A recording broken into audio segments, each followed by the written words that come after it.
Hello everyone. So our today's topic is law relating to the electronics banking. In this lecture,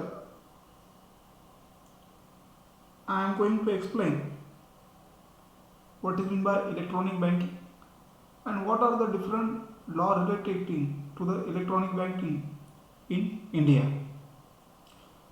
But before going to this lecture, continue with this lecture, we take a review of previous lecture. In previous lecture, we defined the terms EDI, electronics data interchange.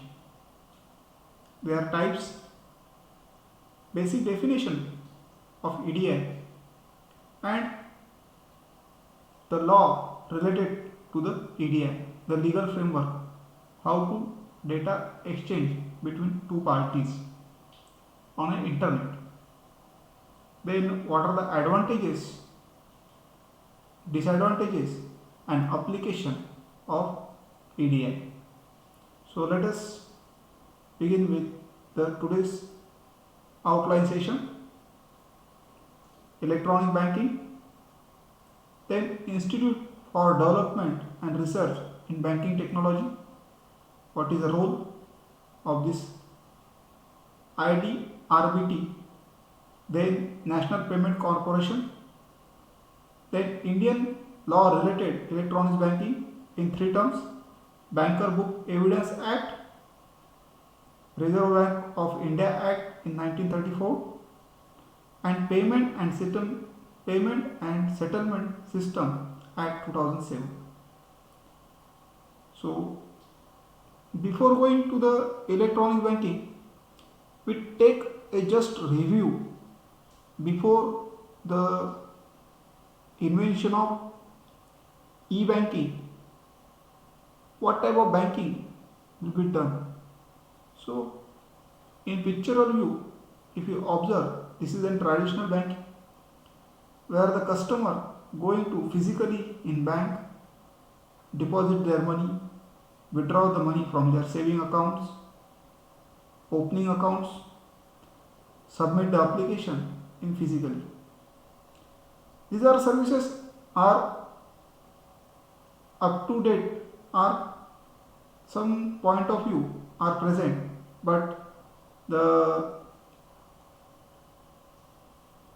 frequency is very less as compared to the before launching e-banking. So this type of banking, which is a working hour between 8 to 5 p.m. or 11 to 5 p.m. So this is a pictorial view of traditional banking. It is observed in day-to-day life. If you go in, that is. Then what is the scenario, pictorial view of electronics banking? So if you observe,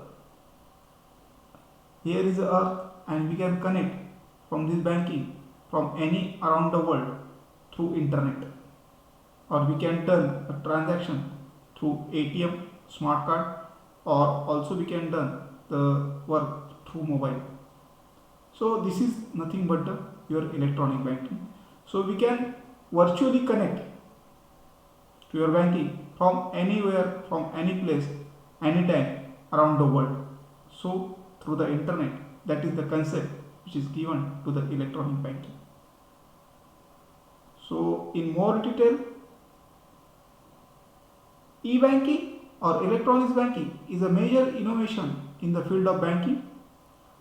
Earlier the banking was conducted very traditional manner, there was no such innovation. The information revolution led to the innovation of the internet, which led to the e-commerce continued by the evolution of e-banking.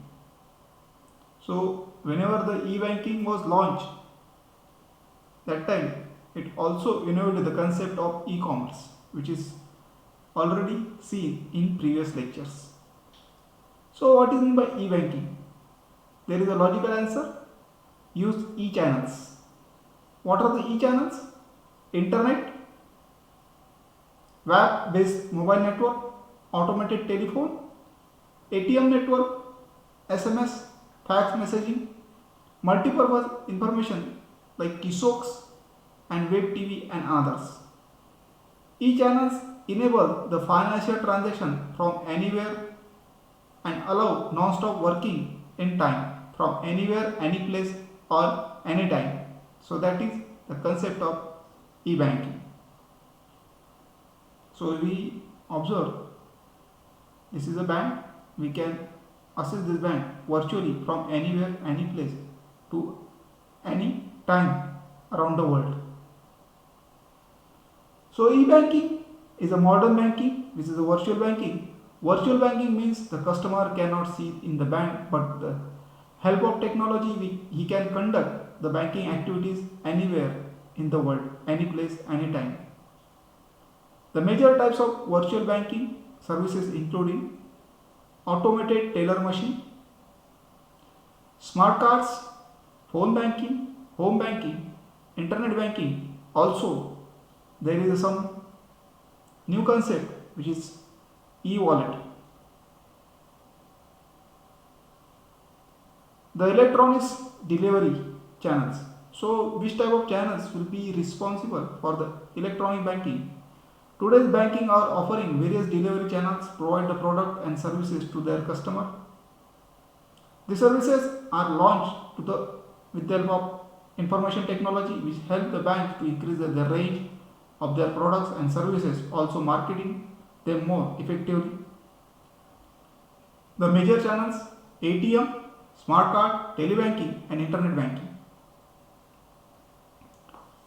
So now we are going to the Institute for the Development and Research in Banking Technology. It was established in year by the Reserve Bank of India in 1996.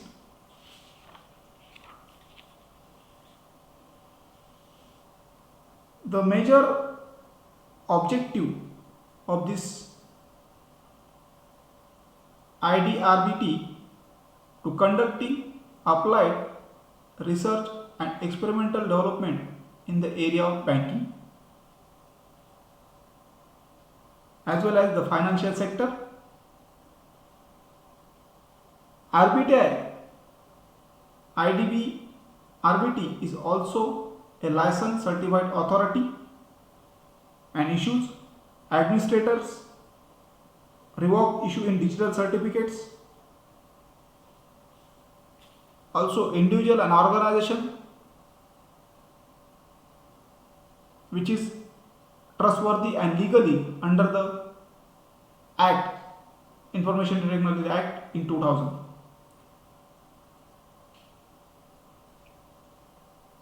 IDRBT define two terms, that is first one is a Indian Financial Network. It is a communication backbone of Indian banking and financial sectors. Various internet bank and intra-bank application ranging from structured financial messaging system, EBIAS, electronic fund transfer, electronics communication system and electronics debited system, and online processing and trading of government of securities. So this will be follow under these guidelines. Then NEFT. NEFT means National Electronic Fund Transfer. Under this, maintained by the RBI, it enables the customer in India to transfer the fund between any two NEFT enabled bank accounts one-to-one basis via electronic message. It was developed and maintained by the IDRBT and it was started in 2005. Then National Payment Corporation.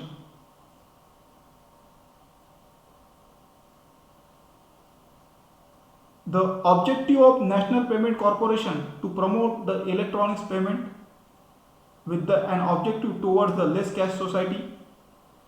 It was launched in 2008 and commenced in operation in 2009.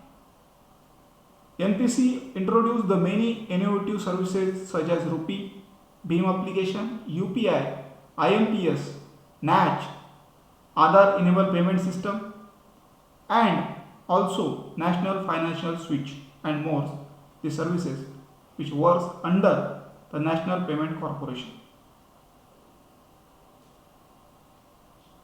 Then Banker Books Acts. So what are the various law related to the electronic banking basically which is related to the in India?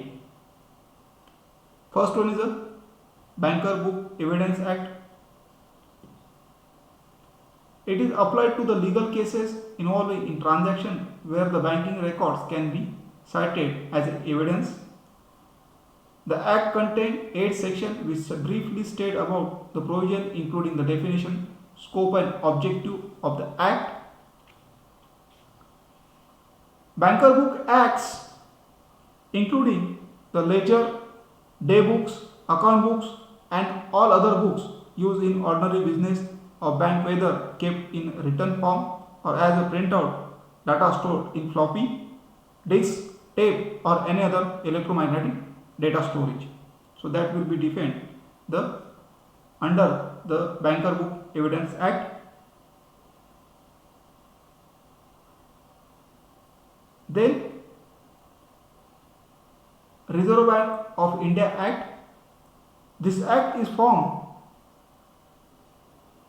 and commenced in operation from 1st April in 1935.